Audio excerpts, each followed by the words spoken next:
Hey guys, welcome back to Ponderings from Palm Coast.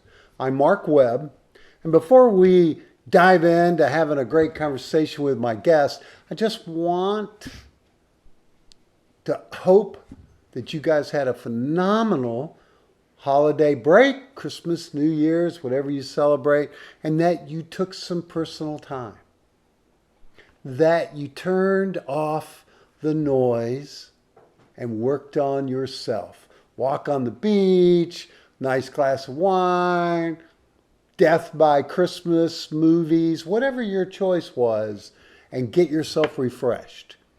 Because now it's 2026, and the next 6 to 8 months will matter in everything you do and say.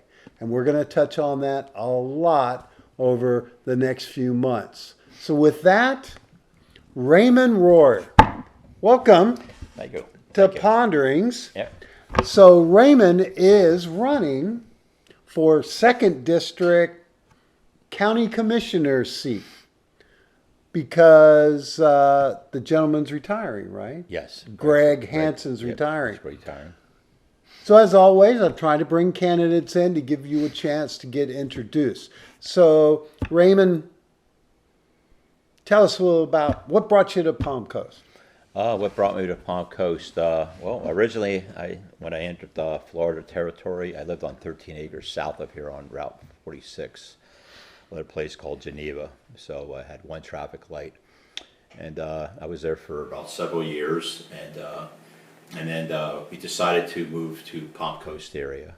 And we chose Painters Hill, and I've been there a total of 9 years, and it's just an average layout of a home, a little over 1,400 square feet, and we So do the Painters selling. Hill, that for you guys don't know, is out on the outer islands. Yeah, yeah, and so Painters Hill is between would be the Hammocks and Beverly Beach, and Beverly Beach is a nice area too. It's a neighboring town, and we love Flagler Beach, and Flagler County as a whole has beautiful parks. I walk the parks with my wife. We walk 1 mile to 2 miles a day, a minimum of 1 mile, and I decided to get into politics as an independent. I've been going to the county meetings since the beginning of the year. I mainly try to hit all the zoning and planning committee meetings. That's where you see the growth, where everybody has some concerns on the growth. And I would recommend more people would attend these meetings because you get the insight firsthand where the county's going as a whole. Sometimes I'm the only one sitting there in the public, and sometimes I'm the only one going up to the podium giving my public comment when it's allowed to be stated after they have their meetings. I have watched you. Yeah, have you watched And me? I've participated as well. Yeah. And the participation is so important, right? It is. It is being able to. So you're running for county commissioner. What does that actually mean? What does that look like to you? Well, what it looks like to me is I will be representing District 2, so that's everything almost north, mainly east of 95. And it's going to be challenging because we have a sand republishing issue where we're one of 3 counties that do not have a comprehension plan, and we need to seal that deal with the state. Our bookends, which would be St. John and Volusia County, already have their agreement with the state. Greg's been trying to work on that for, I believe, for the last several years. It's challenging. It's very challenging, and to try to get the tax revenue to accomplish the short-term plan and a long-term plan. So the short-term plans would be when we have the winter storms that do a lot of damage on our beaches, on the sand dunes, and so the short-term plan would be anywhere for a 2-3 year plan where we would have funds for those specific storms. Long-term is where we will have a long-term plan every 4 or 5 years, 7 years. We would do all the beaches on that long-term plan every 7 years. It's a lot of issues. We have canals on my territory. But you were talking about, so let's go back to so you're in favor of a countywide half-cent commitment through all the jurisdictions to provide money for beach replenishment? Because I know that that's been a struggle. Mm-hmm. And they're trying to actually do a limited impact based on your location, right? For your millage rate or Yes. something along that? Yes, I'm actually doing my petitions, and the last couple of days I've actually been in my area, and a lot of the citizens that live in those areas are concerned with the impact fees coming up soon. That they don't like the millage. I've been trying to explain to them. I'm for the millage. If I'm going to have to explain the millage for me, if it's going to be across the board. I don't know why our property taxes are being isolated to go up. If I could get more explanation on that, maybe I can understand. But most of the citizens are upset, especially the homeowners that live on the beach that in the last 10 years they've put their own seawalls in at their cost. And the way I understand it, they do the millage. They're talking about maybe possibly prorating it, and I've been telling some of the homeowners that specifically live closer to the beach that you're probably going to be paying premium, and they're upset that they do pay premium already, mm-hmm. and they don't like the premium. So they've been asking me, is it possible if that would have to go through? Would it end up being better if we could do a flat tax? I don't see a problem doing a flat tax if that's going to be what's going to be considered, because this might be voted on way before I even get into office. But if that vote does come up on my watch, at this point, the way it's structured right now, I would vote against the millage tax on citizens here. So it is important to clarify, when you get elected, Yes. it would not start until the November timeframe after the election, mm-hmm. which most of the city counties have already done their 26, 27 rough budget aspects and made a lot of the decisions mm-hmm. that will be done before you get there. Mm-hmm. So a lot of challenging conversations occur in a county that has all of these needs. Mm-hmm. And there's this fear that there'll be less money because the state's talking about taking a hard look at the property taxes and how that's set up. What are your thoughts on that possible revenue change? Well, I've been closely watching that and monitoring it. The way I understand it right now, I believe the House has passed 4 resolutions and the Senate has passed 3 resolutions that the way I understand it right now, if it does get put through for the voters to vote on, those will be 7 resolutions that have to be voted on. And the way I understand it right now, each one of them would have to pass by 60% of the vote. And if any of those 7 fail, the bill is eliminated. So it's going to be a very complicated bill. Some of the language I'm understanding is actually duplicated, but I haven't really done too deep in it. But what I mean by duplicated, I was watching a gentleman explain to me that there's a first responder language in there, but he explained that has already been taken care of. He doesn't understand why that resolution is in there for a vote, because that's already been covered and that won't be eliminated. So they don't know if they're using that as a scare tactic or a political move, but he did explain to me the counties across, I think there's 32 counties in Florida, I believe. And what he's saying is the counties are really depending on the state's aid at times. So if they're going to eliminate these property taxes, yes, the counties are going to be on the hook and they're going to have to restructure. Those fundings are going to be eliminated. And one of those funds could be the sand replenishing issue. It could be where we might not get that dollar for dollar from the state anymore because it might not be part of the program because we lost tax revenue. Right. I think most of the conversations that I've been involved with are all talking about what do we do with less, right?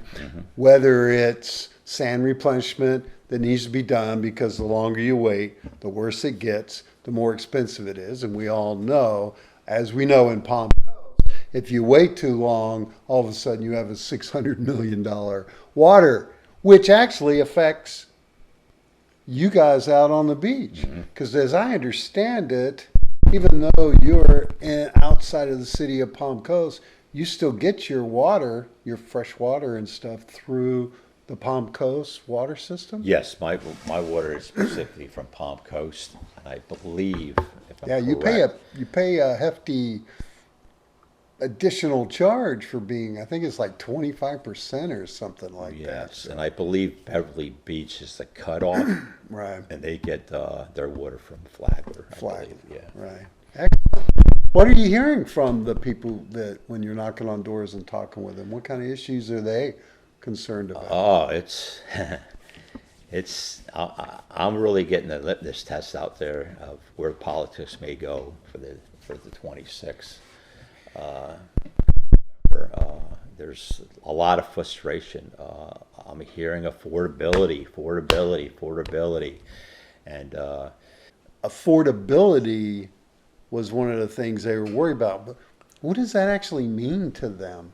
Because I'm finding that means so different to to someone who has some different level of economic means, if you will, right? So, as I like to talk about, you have Publix affordability, you have Walmart affordability.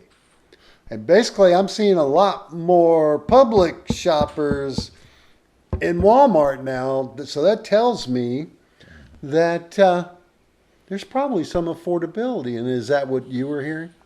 yeah, there's the grocery issues, and like I said, homeowners insurance is another topic. Car insurance is another topic. That's getting out of control. The spectrum of just going out to eat. They're telling me that they don't go out as frequently, and I talk to local businesses. They're starting to see a little effect, mainly on the weekdays. Where people used to go out maybe once or twice during the week, and then do their weekend activities with their friends. But they're not doing the weekdays anymore, so the weekdays are slower. Yeah, it's affordability is a big issue. We have an affordable issue with housing. We're one of our county does not have affordable housing. We're again, St. Augustine and Volusia County has affordable housing. Our local sheriff department personnel, fire department personnel, they can't afford homes here, so they're actually going to the bookends to reside there. And I've been trying to tell some of the residents here that when I talk about affordability and housing, that I'm on the public side of it, that we need to really get this off because they started this program back in, I believe, 1998.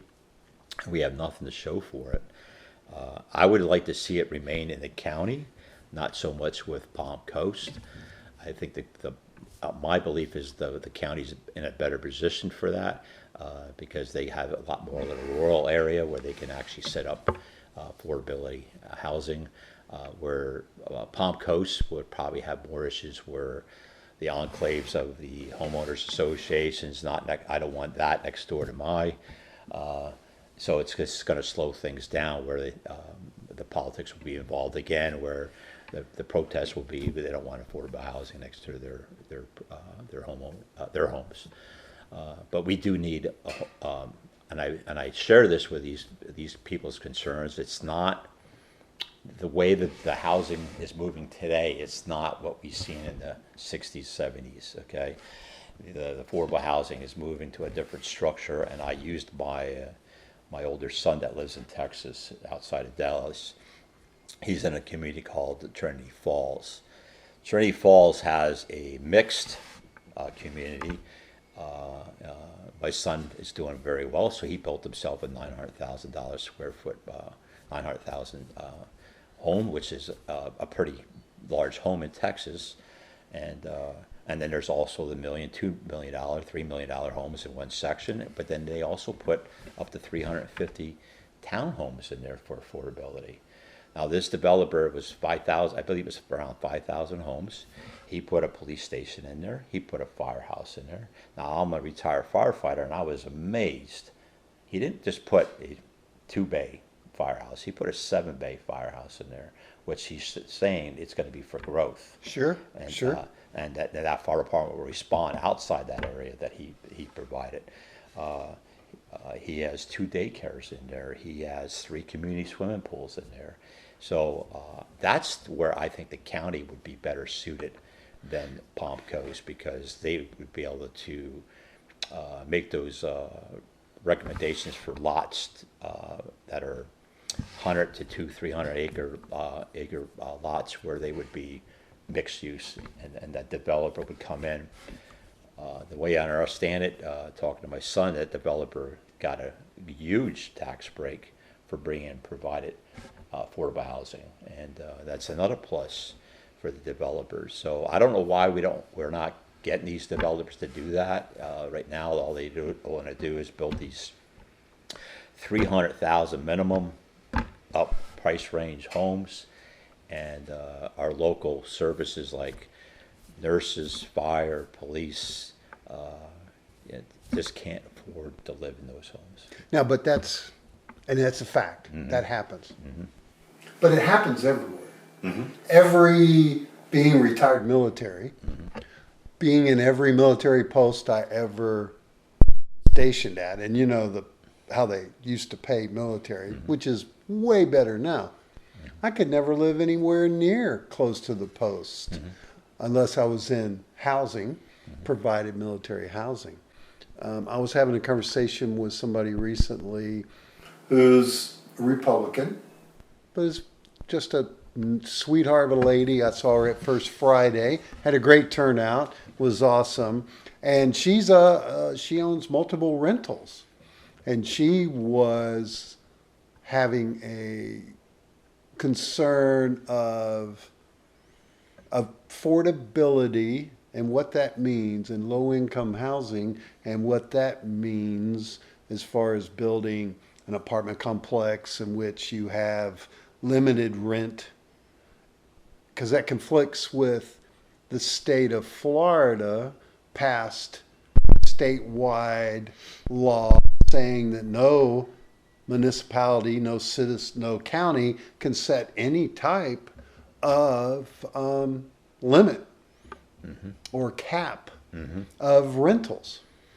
And we were talking about that, and it's really interesting how, let's say you go out to Painters Hill and you have a lot of the short-term rentals there, right? People that second home, they have short-term rentals, they bring people in or whatever, and are they afraid that they're going to put a cap on that across the board with to make a piece of property or an apartment inexpensive enough so that our firemen, our police, our nurses, those services can be rented in lieu of raising their value? Give them pay raises, right? Because if you're a renter and you're renting to a teacher, and the teacher just got a 30% pay bump, what are you going to do with your rental? What are you going to do with your rent? Yes. They can pay more. I know they pay more. How do we stop that? Yeah, that's a good question. Yeah, they do need to be salaried for proper living costs Right. in the area. That's what I would say, because like you mentioned earlier, when I was in the military, we had a living cost outside off base. And and like you said, when I was stationed in San Diego, I had to live in a town called Chula Vista, Oh, I'm very which familiar was with. like 10 miles from the border. But that's where my affordability. I had to live out in El Cajon. That was over the pass to get into town. For those of you that know San Diego. Yeah, yeah. So I lived, like I said, Chula Vista, and yeah, and yeah, I understand that. I've been through those tough times. I would like to share my experience with others in that field, because we have this cycle that I personally, and we all here, and even the viewers that are baby boomers especially, we've seen in our lifetime 5 economic housing booms and crashes. And it's just a cycle. It goes every 10 to 12 years, and we're going through another one right now. Now, there are major cities like Miami and Tampa are getting anywhere from 30 to 45% drop in property value. I think this area has seen maybe a 3.5, maybe 5%, depending on the areas in Flagler. But we also have to have a correct median income standard. And what I mean by that, I'm not too happy in the direction of where affordable housing is mentioning that the median income here in Flagler County is 89.9. I would believe the viewers would say, where's the 89.9 coming from? Because if you look around, who is making 89.9 on a working salary? Now, the way I understand that, when I ask those questions as a public at the advisory board meetings for affordable housing, they stated to me that 89.9, it was coming from the IRS, and it's used on the retirement incomes from the north. I didn't like to hear that, because what happens, like you were saying there, by saying that to as a county 89.9, that would be telling the landlords here that that's the average income. Well, they're not going to come down with their rent. So, and at the same token, there's not a lot of retirees here. They might rent for the first year to make a decision if they're really going to live here. But outside of that, they usually end up buying. And again, yes, the incomes from the north, the pensions are very well, but those pensions are fixed incomes. So they're not entitled to any more pay raises. They're not entitled to any more bonuses. They're not entitled to any more benefits. So they're not going to get any more. They're fixed. And the 89.9 median income that they're using as the base salary here, I think it's a manipulated number. Well, and I watched you at the city council, and I actually watched that presentation that the development committee, the low-income housing group, which did a phenomenal job, made an 8-point presentation to the council, and I believe they're going to do the same thing for the city of Palm Coast, either tomorrow or the following meeting. And I loved those comments, and I love those suggestions. But I don't think politically at this time, with an election cycle, that they're going to be very successful, because they were all aggressive.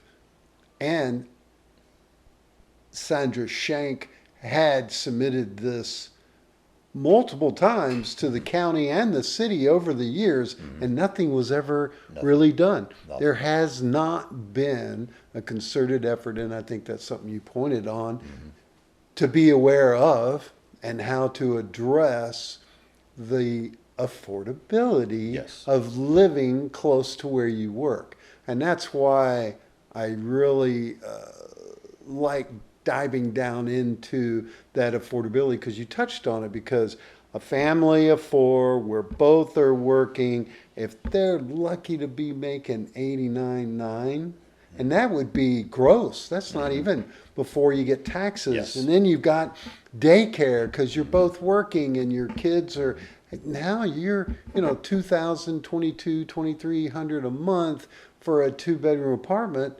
is pretty much out of your range. Yes. And that's the average, basic average of what a 2-bedroom apartment in the Palm Coast area costs. And it's probably even more expensive if there are any outside of the city.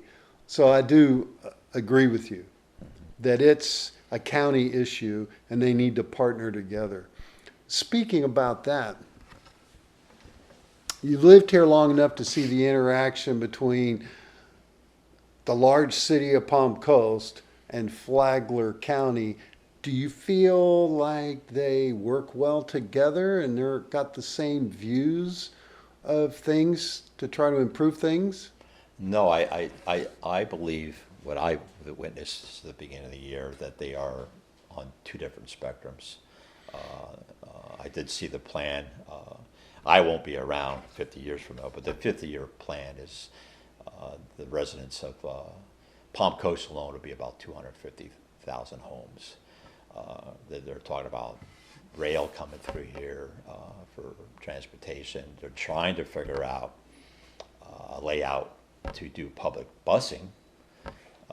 I've tried to explain to people when I get my petition signed that that's really needed.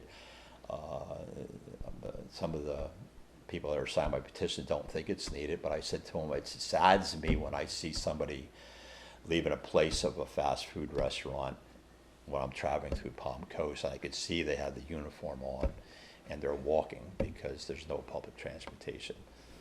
You got to realize that not everybody has cell phones, not everybody has a computer, and not everybody has a car. That's just the fact of what we're living in. And again, we do have homelessness.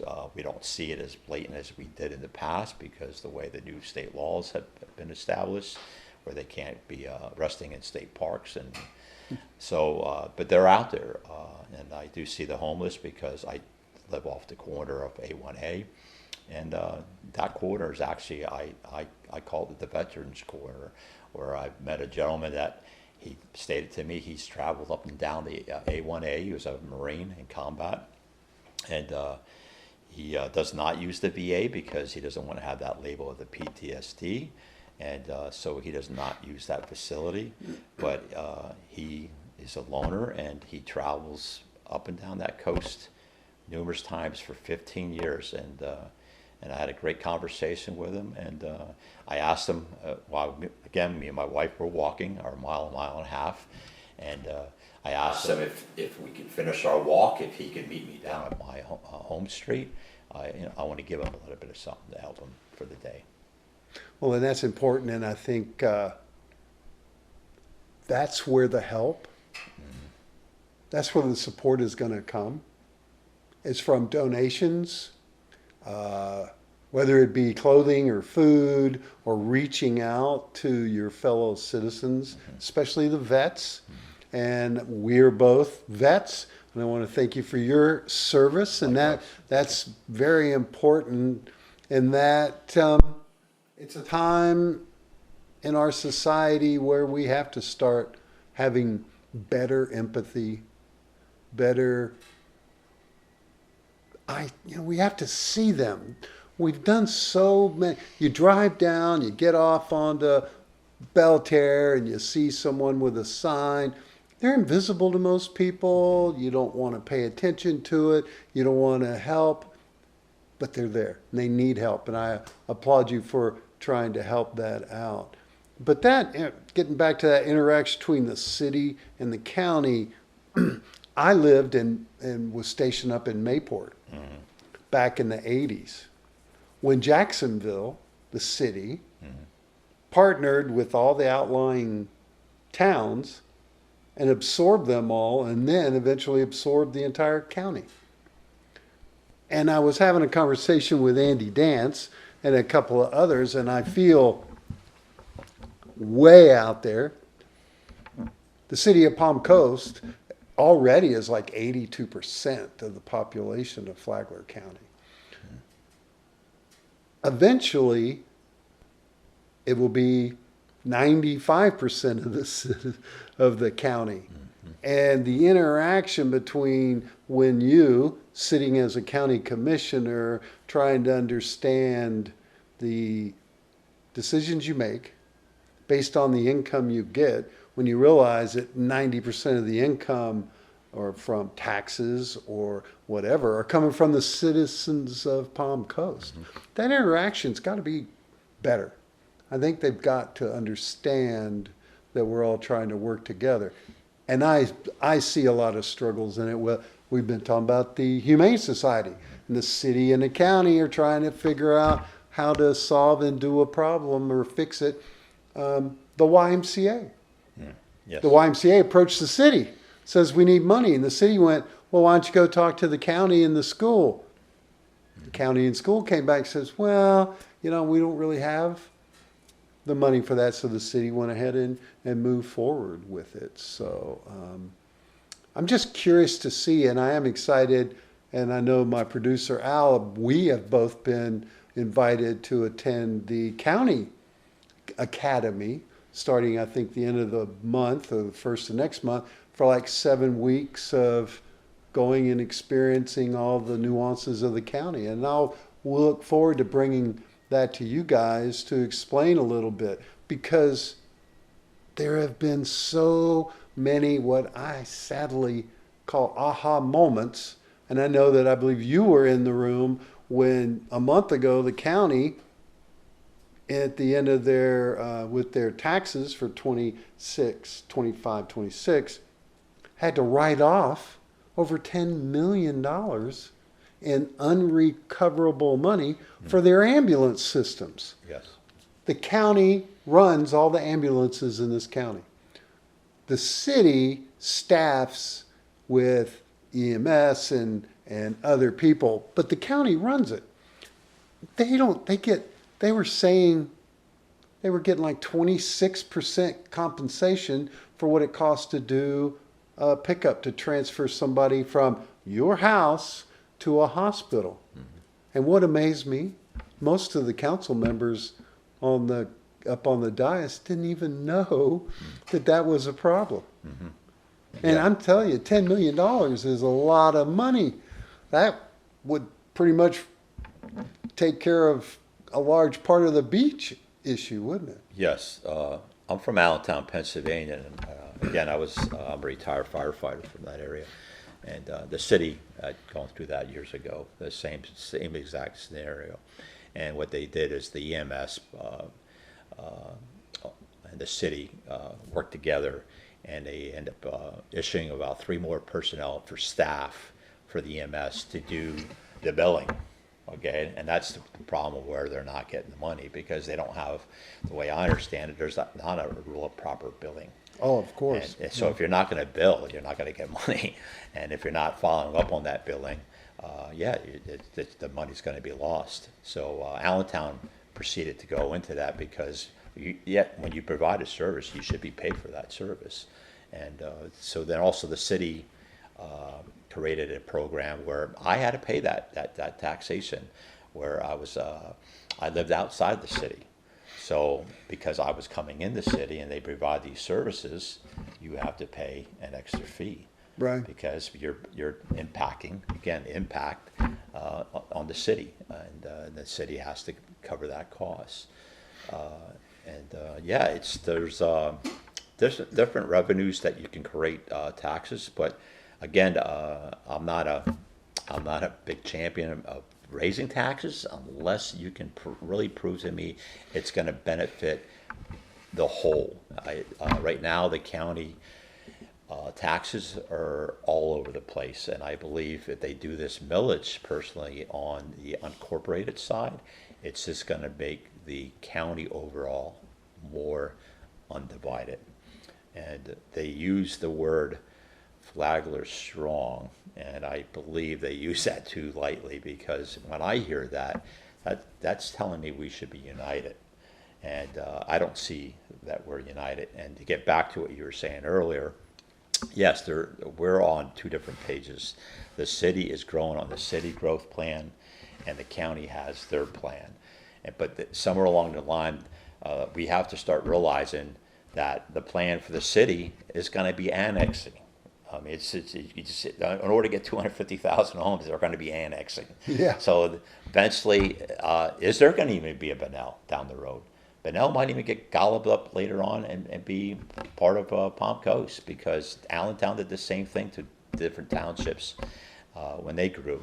And Allentown is a population of 120,000, the third largest city in Pennsylvania.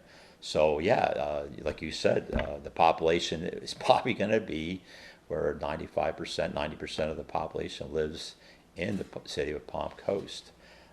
There was another gentleman that brought up a good point at the end of the year.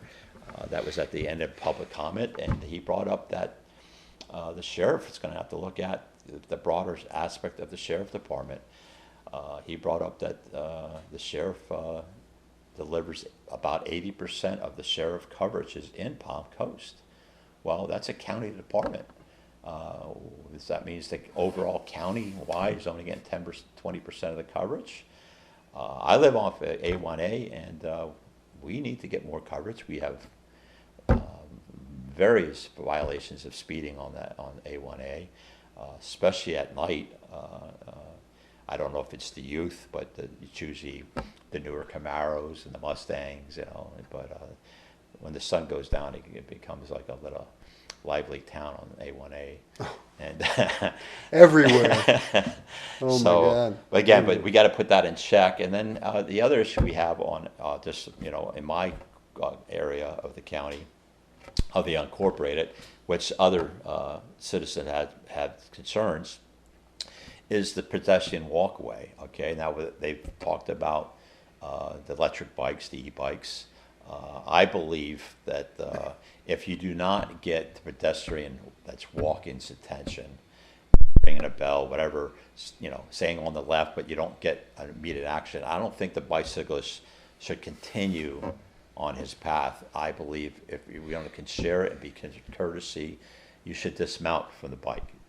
You're only going to walk, less than 10 steps, get back on the bike and proceed. Because I did talk to a gentleman's wife yesterday, matter of fact, and I asked how her husband's doing.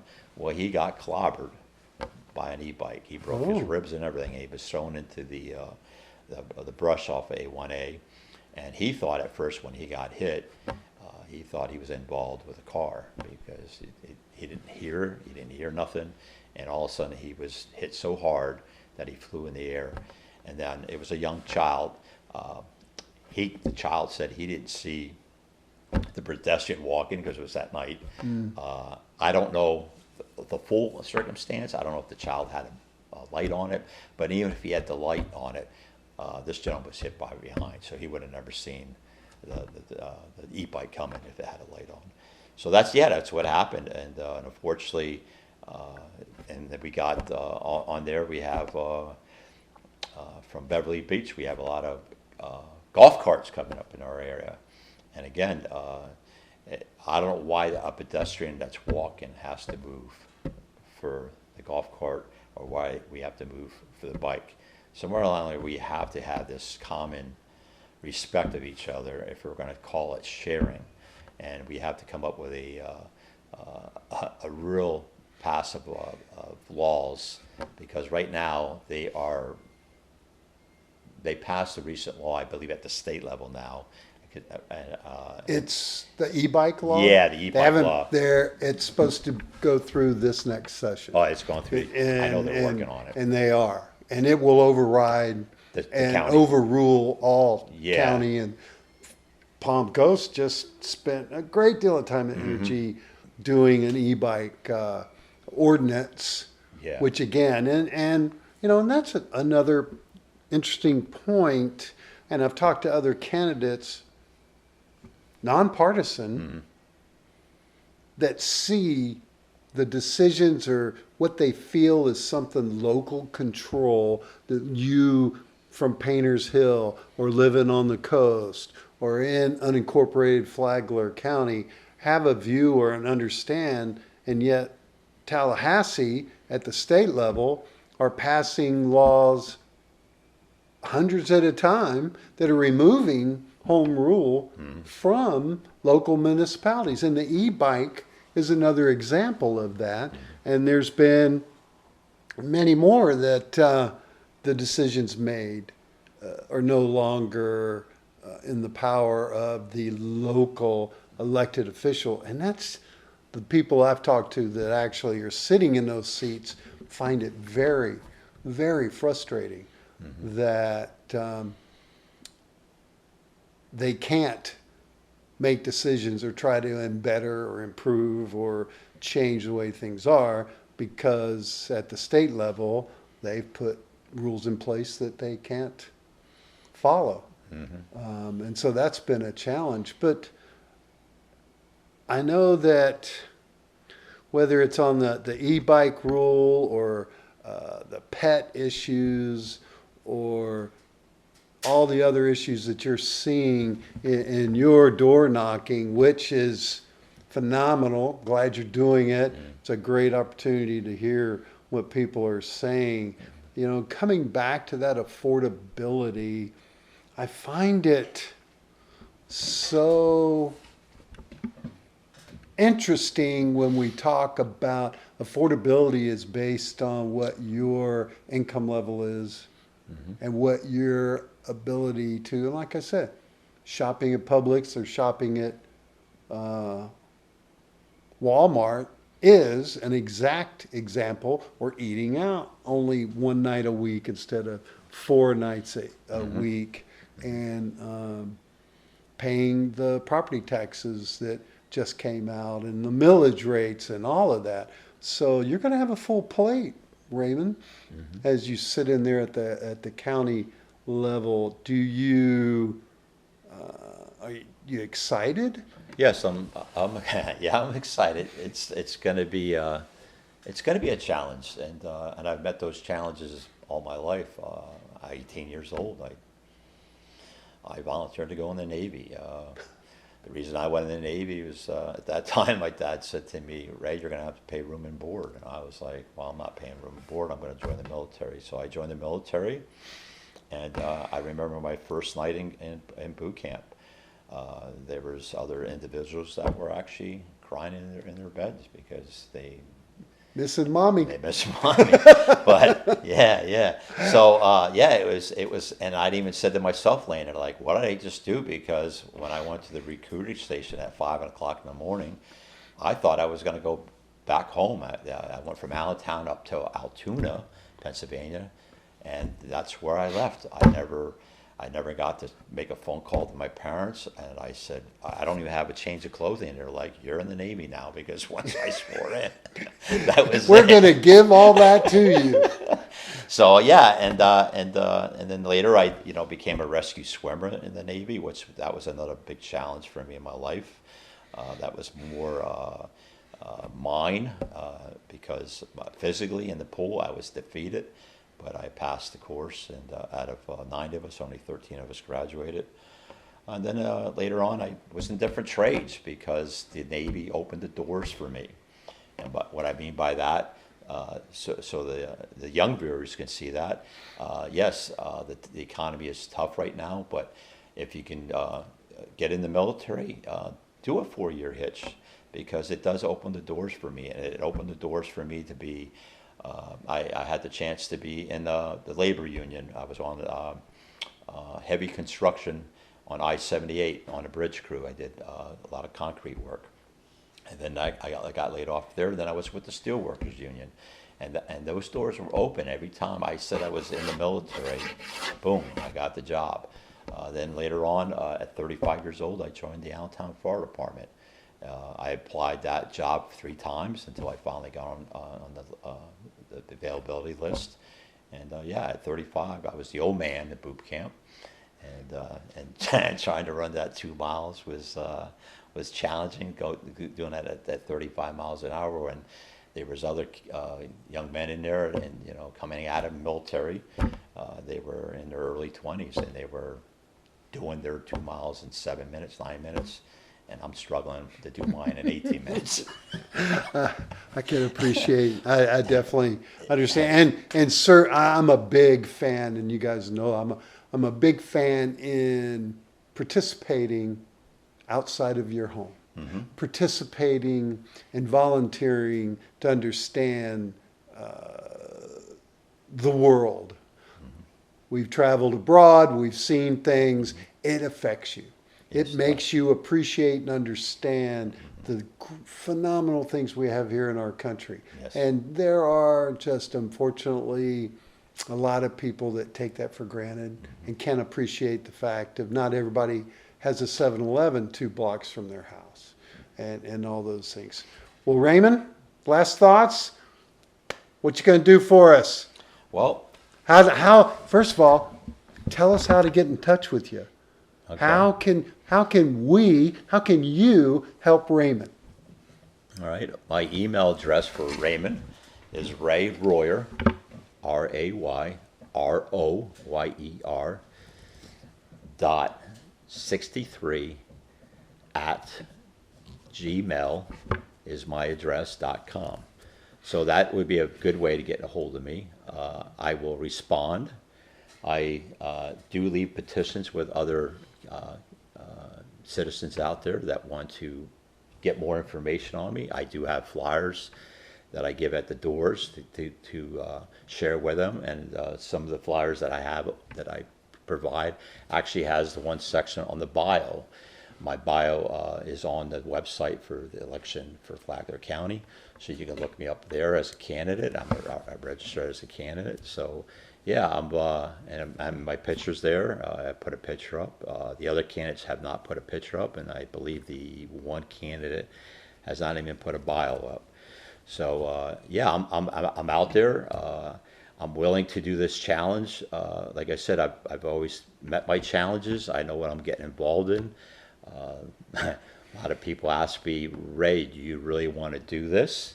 And I said, yes, I want to do this. And the reason I want to do this, as an independent party of Florida, I am one of those gentlemen as an independent candidate that always says it would be nice if a third candidate would run. And I said to my wife, do you mind if I run? Because I am that third candidate. So I believe I'm bringing a different view. And like you said, I have experiences that I've seen around the world in my military and just interacting, changing states and living in different states. Yeah, and I want to bring this community as, like I said earlier, I want to use that word when I say Flagler Strong. It's Flagler Strong. I want to bridge our communities. I want to bridge our districts where District 4 is suffering infrastructure just as bad as we are on this side of the county. So yes, I would be willing to work with my district, other elected officers, and I would be willing to work with my local congressmen and senators, as long as they're not coming to me and saying to me, Ray, do this for the party, because I am not part of the party. I'm an independent, and I want to do this for the best interest of Flagler County. And that's a good thing Yes. here in this area. Yes. His petitions are available at the Democratic headquarters with all the other candidates that are running. There's a table that has all the petitions available for people to pick up and fill out. How you doing on your petitions? Are you getting closer? Yes, I turned in before the holidays. I turned in 218 petitions. Greg told me to get out there early. District 2 is a challenge for getting your petitions. There's a lot more snowbirds and a lot more rental properties here in my district than there is in Palm Coast district areas, where there are more residents that live there permanently. So yeah, I do have a challenge. A lot of the people are asking me, I'm starting too soon because the snowbirds are not here yet, but I don't want to wait for the snowbirds, because in my opinion, if they're coming from the north, they're probably using their northern home as their main residence. So I'm moving swiftly. I have covered from the water tower south, and that's Kim's actually district, and I've worked my way all the way up to Marineland, and now I want to be working west towards 95. And then when I get those areas swept through, my intention is to go to the other areas, because this is not a district voting block. This is going to be open voting for the whole county. So I have to get my name out there, and I'm going to go out there and meet some of the rural areas like the farmers and the citizens that are out there that live in the rural life. And I go out there sometimes on my Harley, and it's really beautiful out there on a Harley ride, and it's enjoyable because there's not cars coming from all over the place. It's kind of like a ghost town out that way, but it's very enjoyable out on the west side. And like I said, I will be willing to bridge to the different county areas, and that's my goal because I think right now you're hearing people say we don't want to pay for your sand, but then we don't need to get into a division where I don't want to pay for your bridges out there in the rural area. So no, we need to come together. And like I said, Flagler's strong to me is United Flagler. Right. And we're only as strong as our weakest area. And the need for appreciation, empathy, and understanding is needed more today than ever. Because the time of what about me and not thee is fleeting. It doesn't work. And, the next hurricane comes through, and it will come through. It won't matter where you are or what your politics are when your power's out for 8 days and you need help from your neighbors. And that is when you see the best in people. That is when neighbors reach out to each other, help with water, run an extension cord with a generator. And what that to me says, there's still such great goodness in people when the worst of things happen. Let's not wait for the worst of things to happen. Let's get behind candidates that are looking out for the best interest and are willing to make those hard calls. Because not every decision made in politics is going to feel like or look like a good thing today, but it will change the way things are going. Raymond, thanks so much for coming. Thank you for the invite. Yeah, I'll have you back Yes. as things polish, as we realize every day we wake up to something different going on in the world. Yes. Try to keep your head above all that. And do try to reach out to your neighbors and check on them and see how they're doing. That's what makes America great. I was talking to somebody recently at First Friday, and I was wearing my veterans shirt, and we were talking about the commitment that we, as proud veterans that have volunteered to serve, every single time we were called to go to another country, to go outside of the boundaries of our great United States, to defend to the death a belief. World War I, World War II, Korea, Vietnam, every one of these actions had very little to do with what was happening in our neighborhood. None of us were worried here in the United States about things going on. But we stepped up. We participated. We died for that.